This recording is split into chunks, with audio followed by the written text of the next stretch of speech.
দেশে কতজন বিদেশি বৈধ বা অবৈধভাবে কাজ করছে তার তালিকা চেয়েছে হাইকোর্ট। আগামী ৩ মাসের মধ্যে তালিকা জমা দিতে পুলিশের মহাপরিদর্শককে নির্দেশ দিয়েছে হাইকোর্ট। এ বিষয়ে করা রিটের প্রাথমিক শুনানি শেষে বিচারপতি মোস্তফা জামান ইসলাম ও বিচারপতি এস.এম. মাসুদ হোসেন দোলনের দ্বৈত বেঞ্চ এ আদেশ দেন।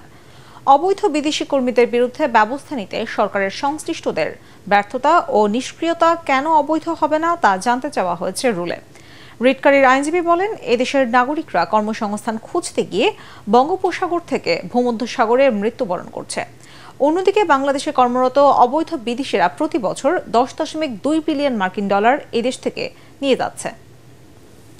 মাননীয় আদালত রুল ইস্যু করেছেন, কেন অবৈধ বিদেশিদের বিরুদ্ধে ব্যবস্থা না নেওয়া অবৈধ ঘোষণা করা হবে না এবং একটি নিরপেক্ষ তদন্ত করে বাংলাদেশে কত অবৈধ এবং বৈধ বিদেশি নাগরিক কাজ করছে তার তালিকা মাননীয় কোর্টে সাবমিট করার জন্য ডাইরেকশন দিয়েছেন।